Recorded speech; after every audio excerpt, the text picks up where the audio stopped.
Aujourd'hui, on va s'attaquer à une question qui est juste fondamentale. Comment est-ce qu'on peut enfin donner à la nature la place qu'elle mérite dans nos décisions économiques? On a tous déjà entendu cette phrase. Que ce soit en entreprise ou en politique, l'idée est simple. Si on veut piloter quelque chose, il faut des chiffres, il faut pouvoir le quantifier. C'est un peu la base de toute la gestion moderne. Et voilà, c'est là que tout commence. Parce que si tout ce qui compte est mesuré, alors on dirait bien que la nature, elle, est la grande absente de nos calculs et de nos bilans financiers. Parfait. Alors pour bien comprendre d'où vient le problème, il faut remonter un peu dans le temps, à l'origine de notre principal outil de mesure de la richesse. En fait, nos systèmes comptables, ils n'ont pas été pensés hier. Ils datent du milieu du XXe siècle. À l'époque, l'objectif était limpide. Il fallait reconstruire, relancer la machine industrielle, coûte que coûte. Et pour ça, le PIB, c'était l'outil parfait. Le truc, c'est que ce qui était une force à l'époque est devenu une faiblesse monumentale. Le PIB, il ne voit que les flux d'argent. Du coup, il est complètement aveugle à la destruction de notre capital naturel. Et le pire, c'est que c'est parfois absurde. Une marée noire, par exemple, peut faire augmenter le PIB à cause de toutes les dépenses de nettoyage. Alors qu'une forêt primaire, laissée tranquille, eh bien, elle ne rapporte rien au PIB. Cette analogie, elle résume tout. On puise dans les ressources de la planète comme si elles étaient infinies, sans jamais noter leur épuisement. C'est une folie comptable, mais à l'échelle mondiale.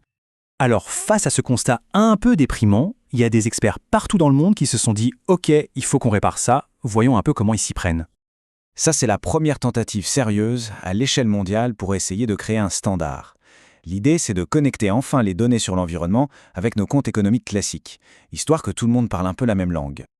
Le CEE, ça permet de suivre les stocks physiques. En gros, combien il nous reste d'hectares de forêt, quel est le volume d'eau douce dispo, etc. C'est déjà un pas de géant. Mais le point vraiment intéressant ici, c'est le dernier. L'étape clé, celle de mettre une valeur monétaire sur tout ça, eh bien ce n'est toujours pas une norme obligatoire. Et c'est justement dans cette brèche que s'engouffrent des approches bien plus audacieuses. Et la première de ces solutions, c'est le modèle KR. Son approche, elle est carrément radicale. L'idée, ce n'est pas de mettre un prix sur une forêt, mais plutôt de calculer combien ça coûterait de la préserver. Le concept central, c'est la dette écologique. L'idée est en fait très intuitive. Si une entreprise ou un projet abîme un écosystème, alors il contracte une dette. Et attention, ce n'est pas juste une image, non. C'est une vraie obligation financière qui chiffre précisément le coût pour tout remettre en état. Et le processus est super structuré. D'abord, on identifie ce qui est vital, ce qu'on ne peut pas se permettre de perdre. Ensuite, on se fixe une règle du jeu, par exemple, 0 perte nette de biodiversité. Et enfin, on calcule combien ça coûte de respecter cette règle. Ce montant-là, hop, on l'inscrit directement dans les comptes comme une dette. Ce qui est vraiment puissant avec le modèle CARE, c'est qu'il ne reste pas à la porte. Il s'attaque au système de l'intérieur. En changeant les règles du jeu comptable, il oblige tout le monde à considérer la protection de la nature comme une dépense aussi réelle et incontournable que le remboursement d'un crédit. Allez, on passe à la deuxième solution, ESGAP. Là, on change d'angle, mais vous allez voir, c'est totalement complémentaire. Si on veut simplifier, CARE, c'est un outil pour les bilans des entreprises. ESG, AGAB, c'est plutôt un outil pour les gouvernements. Il faut l'imaginer comme une sorte de grand tableau de bord, un bulletin de notes écologique pour un pays tout entier, qui montre noir sur blanc où on en est par rapport aux objectifs que la science nous a fixés. Voilà un exemple concret qui vient d'un rapport sur le Kenya. On voit que le cadre est super bien organisé. Il prend les grandes fonctions des écosystèmes, comme le support de la vie, la gestion des ressources, et pour chacune, il associe des indicateurs très clairs, très mesurables. Et au final, ça donne des résultats qui parlent à tout le monde. Par exemple ici, le Kenya obtient un score de 78 sur 100 pour son couvert forestier.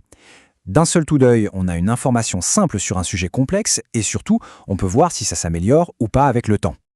Et c'est là qu'on voit toute la force de cet outil. Regardez ça, en Nouvelle-Calédonie, l'ESGAP a révélé un truc énorme. Sur 10 ans, 94% des écosystèmes qui ont été détruits n'ont jamais été compensés. 94%, c'est un chiffre qui claque et qui met les décideurs face à leurs responsabilités. Bon, alors qu'est-ce qu'on retient de tout ça? Comment ces deux approches, qui semblent différentes, peuvent ensemble nous aider à enfin faire compter la nature?